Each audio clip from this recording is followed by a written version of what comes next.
तो आज स्टार्ट करेंगे केस नंबर 3। देखो लास्ट हमने already case number 1 case number 2 हमने कवर कर लिया था। केस नंबर 3 ना कोई अलग से कोई टॉपिक नहीं है। केस नंबर 3 जो है ना बड़ा सिंपल सा पार्ट है और केस नंबर 2 का ही एक छोटा सा पार्ट लगा लो। इन दिस केस क्या होगा, when new partner bring his capital on the basis of combined capital of old partners। Old partners का ना एक कंबाइंड कैपिटल होता है। लास्ट केस में कराया था ना कि हम लोगों ने कंबाइन किया था कैपिटल को। अब नया पार्टनर क्या बोल रहा है कि भैया मैं जो कैपिटल लाऊंगा उसी के बेसिस पे लाऊंगा। तो पिछली बार हमने कंबाइंड कैपिटल को यूज करके टोटल कैपिटल निकाली थी। अब मुझे टोटल कैपिटल निकालने की कोई जरूरत नहीं है। हम सीधा कंबाइंड कैपिटल का ही जो भी क्वेश्चन बोलेगा, परसेंटेज बोलेगा, फ्रैक्शन बोलेगा, अप्लाई करेंगे और सीधा निकाल देंगे। तो इस वाले केस के लिए हमारे स्टेप्स क्या क्या लगेंगे। सबसे पहला स्टेप, बाकी सारे स्टेप सेम वही है, कंप्लीट ऑल द एडजस्टमेंट्स या फिर बोलूं steps in partners capital account. Partners के कैपिटल अकाउंट में जितने भी हमारे स्टेप्स है सारे कंप्लीट कर लो and find out balance sheet of old partners. Old partners का बैलेंस शीट तो निकल ही जाएगा। ओल्ड पार्टनर्स का बैलेंस शीट निकाल लो। ठीक है, उसके बाद क्या करना है, अगले ही स्टेप में आपकी कंबाइंड कैपिटल आ जाएगी। कंबाइंड कैपिटल कैसे आएगी, sum of balance sheet of old partners. तो ओल्ड पार्टनर्स का जो भी बैलेंस सीडी आया था ना उसका सिंपल टोटल कर लो, वैल्यू आ जाएगी। तीसरे स्टेप में अब जो केस नंबर 2 कराया था मैंने इसको इस्तेमाल करके क्या निकाला था, टोटल कैपिटल निकाली थी। उसके बाद हमने नए पार्टनर कैपिटल निकाली थी, बट इस बार डायरेक्टली न्यू पार्टनर कैपिटल आ जाएगी सीधा। मुझे न्यू कैपिटल निकालने की जरूरत ही नहीं है। तो न्यू पार्टनर्स कैपिटल सीधी सीधी निकल आएगी। तो नई पार्टनर कैपिटल कितनी होगी, जो भी आपने कंबाइंड कैपिटल निकाली वो multiply his share of goodwill, his share of profit. भाई प्रॉफिट में से उसे कितना शेयर मिल रहा है, कितने शेयर के लिए वो आ रहा है, 1/5, 1/4, 3/2, जो भी शेयर से मिलेगा उससे आप सीधा मल्टीप्लाई करोगे और आपके पास क्या आ जाएगा, ये निकल आएगा, हमारा काम खत्म। हाँ हाँ, उसी कैपिटल आ जाएगी सीधी सीधी। क्वेश्चन का मतलब यही था ना, बस एक स्टेप कम हो गया। इसलिए बताया था कि ये जो पार्ट है आपका, ये जो केस आपका है सेकंड केस का ही छोटा सा पार्ट है, इसीलिए इसके क्वेश्चन भी थोड़ा सा कम ही है। एग्जाम में भी कम ही पूछा जाता है। मैक्सिमम चांस होते हैं पहले वाले पार्ट के, फिर उसके बाद सेकंड वाले पार्ट के, फिर सबसे कम थर्ड वाले पार्ट के। ठीक है, थर्ड केस आपके पास बहुत कम देखने को मिलेगा। फर्स्ट केस और सेकंड केस ज्यादातर एग्जाम में पूछा जाता है। इसका identification same, combined capital question बताएगा।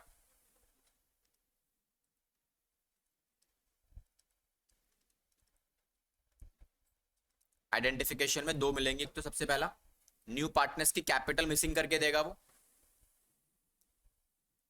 New partners capital is not given. दूसरा ये वर्ड मिल जाएगा तुम्हें आराम से, कंबाइंड कैपिटल। ठीक है, कंबाइंड कैपिटल वर्ड मिल जाएगा और हमारा काम खत्म हो जाएगा, वहीं से निकाल लेना।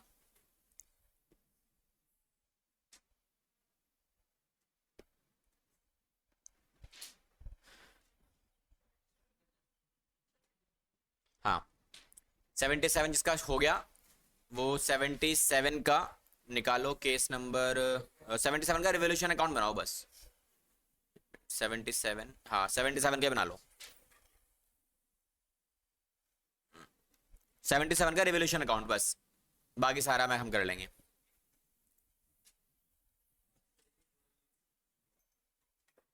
आयुष गेट बंद कर दियो।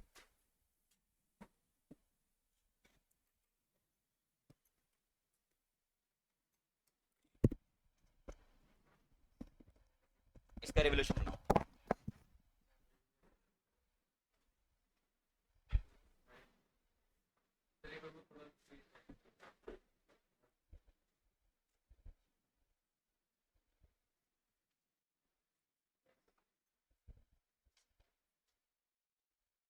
हो गया?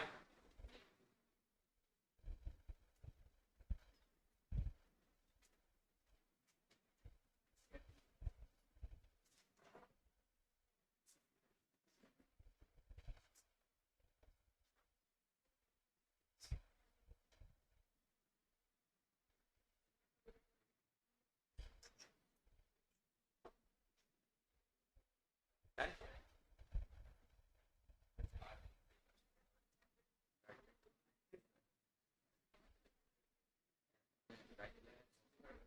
हो गया?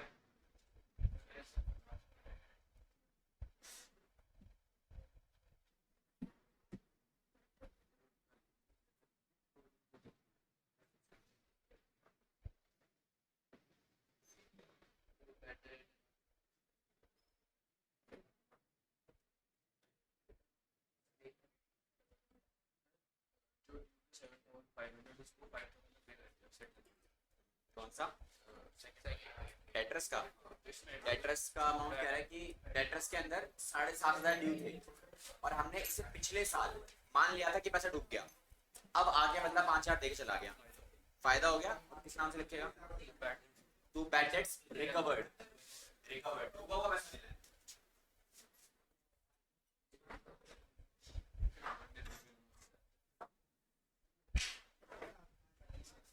इसका रिवोल्यूशन बनाओ।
क्या?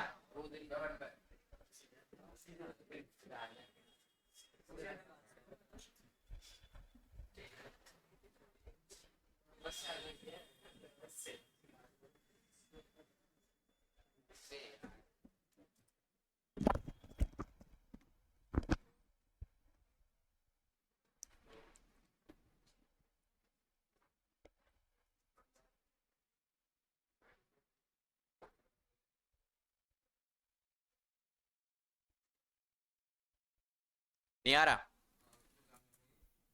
आंसर आ गया?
हाँ, सेकंड वाला कह रहा है डेटर्स की जो वैल्यू है ना, उसमें 7,500 रुपए का नुकसान हो रखा था पहले से, मतलब राइट ऑफ कर चुके थे हम एज अ बैड डेट। अब वो बंदा आगे 5,000 रुपए देके चला गया, तो 5,000 जो मुझे मिल गया वो फायदा है ना मेरा। तो फायदा मतलब बैड डेट्स राइट ऑफ का, बैड डेट्स रिकवर्ड का नाम से रिकॉर्ड करोगे इसे आप। ठीक है,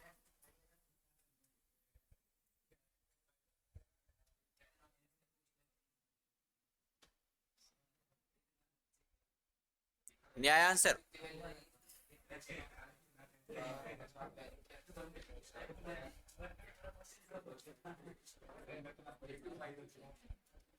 क्या हुआ, नहीं मिल रहा?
ठीक है, सारे पॉइंट समझ में आ रहे हैं? देखो पहला जो था बैड डेट्स का, वही हमारा इस तरफ आ गया, टोटल अमाउंट जो भी था ये रिकॉर्ड हो गया। उसके बाद अगले पॉइंट में क्या बोला है, क्लेम आया वर्क्समैन कंपनसेशन का, और हमारे पास इस तरीके की कोई तैयारी नहीं कर रखी हमने, मतलब कोई वर्क्समैन कंपनसेशन रिजर्व अवेलेबल नहीं है, तो जितना अमाउंट है सारा लॉस है।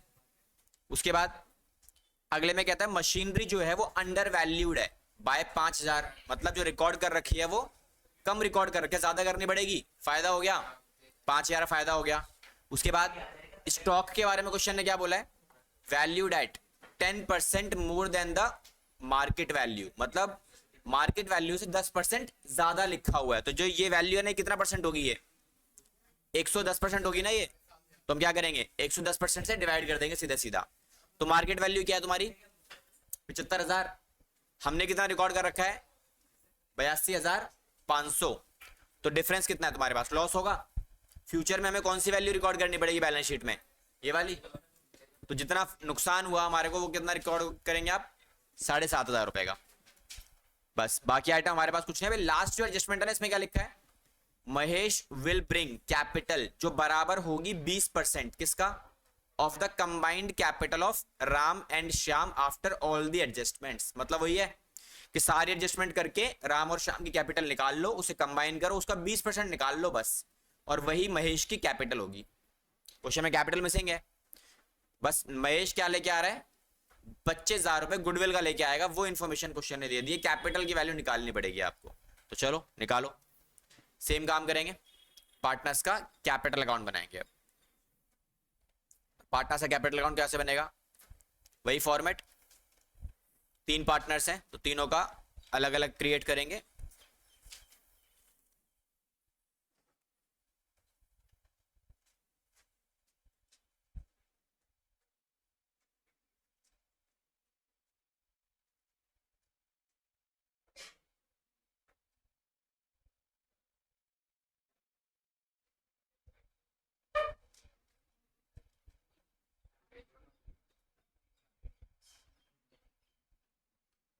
तो we have three partners including new.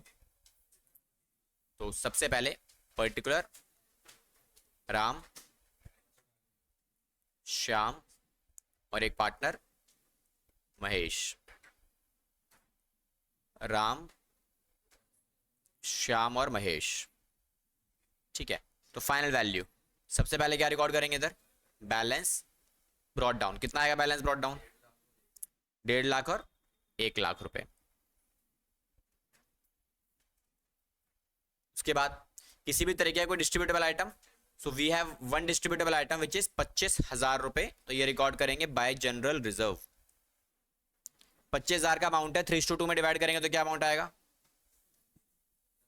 15 और 10। इस तरफ से कोई डिस्ट्रीब्यूटेबल आइटम नहीं है और किसी पार्टनर ने कोई एसेट्स लायबिलिटी टेक ओवर भी नहीं किया as per next step.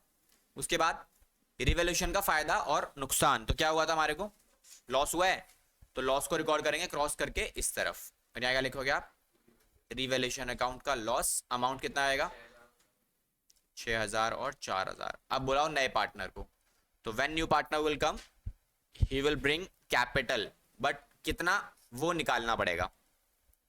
And PFG, PFG तो वो लेके आया ही है, कितना पीएफजी लाया वो, 25,000। क्वेश्चन में कहीं पर भी न्यू रेशियो गिवन नहीं है और कुछ ऑफिस शेयर फ्रॉम वगैरह कुछ गिवन नहीं है, तो इसका मतलब 3:2 ही क्या हो जाएगा हमारे पास, सैक्रिफाइसिंग रेशियो। तो उसके हिसाब से 25,000 3:2 में डिवाइड होगा, हो गया हमारा काम। अब क्या करेंगे, सिंपल बैलेंस कर दो, तो जो बैलेंसिंग फिगर बचेगा वो कहाँ रिकॉर्ड होगा। सो अब बैलेंस करते हैं और फाइंड आउट करते हैं बैलेंस सीडी कैरेट डाउन। तो बैलेंस कैरेट डाउन में वैल्यूज कितनी आती हैं, ये 1.20 आएगा,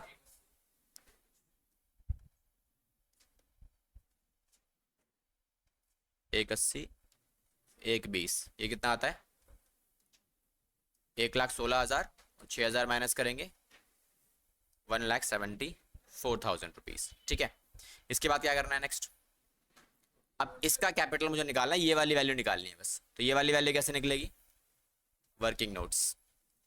तो वर्किंग नोट्स में क्या करोगे आप, सबसे पहले निकालो कंबाइंड कैपिटल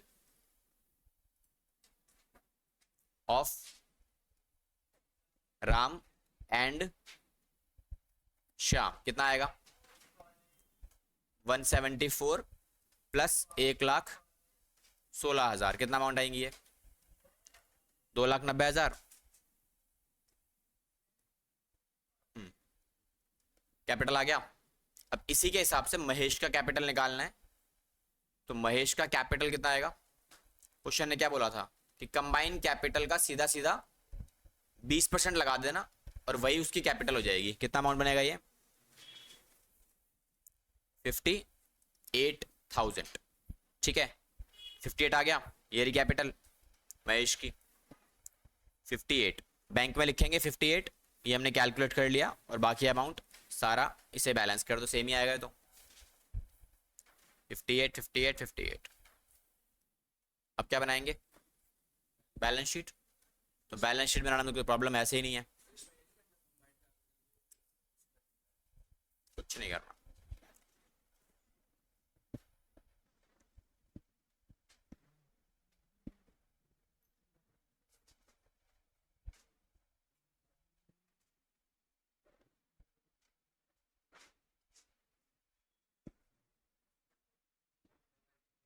हो गया,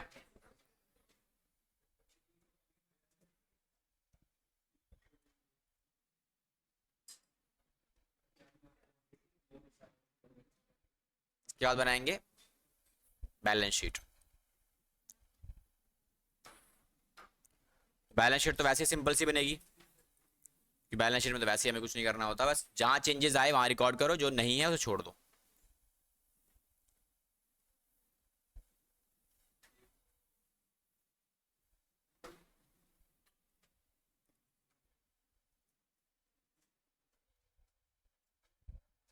एसेट्स रुपीज, उसके बाद लाइबिलिटीज। अब सबसे पहले बैलेंस शीट में क्या क्या आइटम है? क्रेडिटर, क्रेडिटर्स में कोई चेंजेस हुआ है हमारे पास? Same as it is 70,000। General reserve हमने डिस्ट्रीब्यूट कर ही दिया। उसके बाद कैपिटल अकाउंट्स, तो कैपिटल अकाउंट्स में सारे गए सारे पार्टनर्स की कैपिटल नई वाली, राम, श्याम और महेश, 1,74,000, 1,16,000 और ये 58,000। टोटल अमाउंट कितना आता है? 3,48,000। ठीक है, इस साइड ये साइड पूरी हो गई। ये रह गया ईपीएफ 55,000 रुपए का। ईपीएफ में कोई चेंजेस हमने किया नहीं है, 55,000 एज इट इज। उसके बाद हाँ बाद में डालेंगे, ठीक है, सीरीज वाइज चलेंगे सारी चीजें। उसके बाद बैंक बैलेंस। अब बैंक बैलेंस में कितना पैसा है? 25,000 तो पहले से पड़ा हुआ है। तो नया पार्टनर क्या क्या लेके आया? कैपिटल लाया 58 और 25,000 रुपए की लाया गुडविल। इसके अलावा कुछ पैसा मुझे मिला था बैड डेब्ट्स रिटर्न ऑफ का, कितना? 5,000 रुपए। तो टोटल अमाउंट कितना हो जाता है? 1,03,000 रुपए। ठीक है, 55 और 55, 1,10,000, 1,13,000 होगा।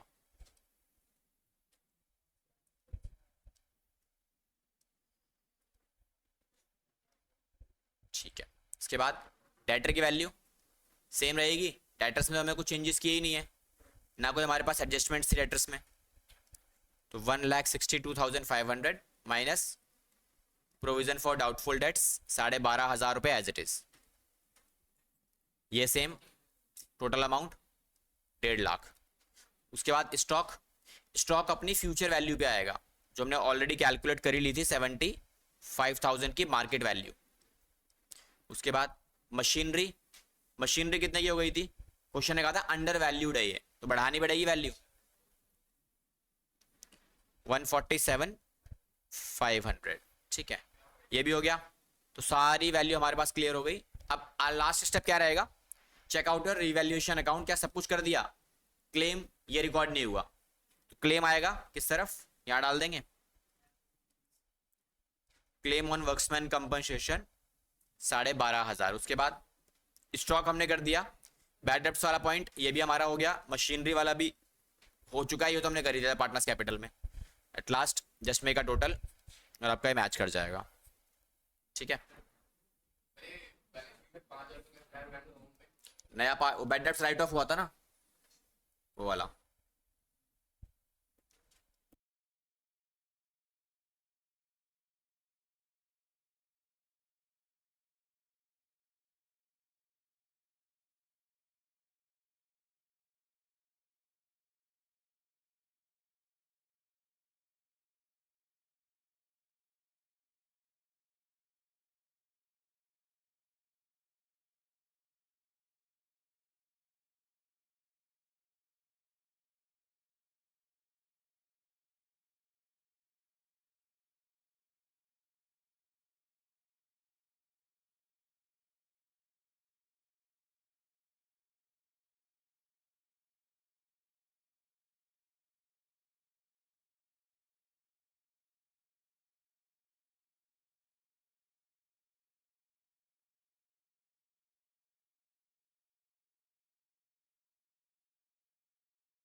बस टोटल कर लो सारी चीजों का और निकल आएगी वैल्यू।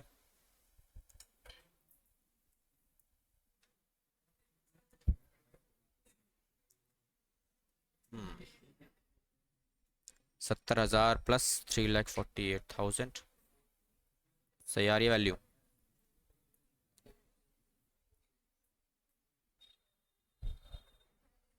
$485,500। ठीक है, सही है। तो ये भी कितना आएगा? 485,500।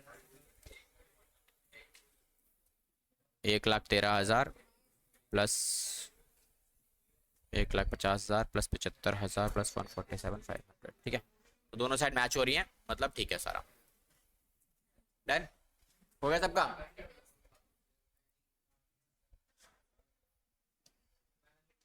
जिसका हो गया, एक क्वेश्चन बचा हुआ चैप्टर का, वो क्वेश्चन करो बैठ के अभी, बाकी ये चैप्टर खत्म तुम्हारा। नेक्स्ट क्लास से स्टार्ट करेंगे रिटायरमेंट।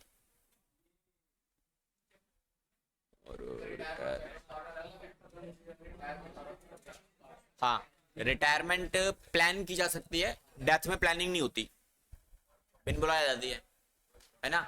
तो उस केस के लिए थोड़ी सी डिफरेंट है, अलग अलग चीजें हैं।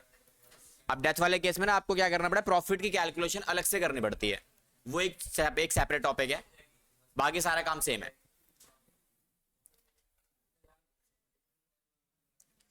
जिसका हो गया अगला क्वेश्चन करो नेक्स्ट।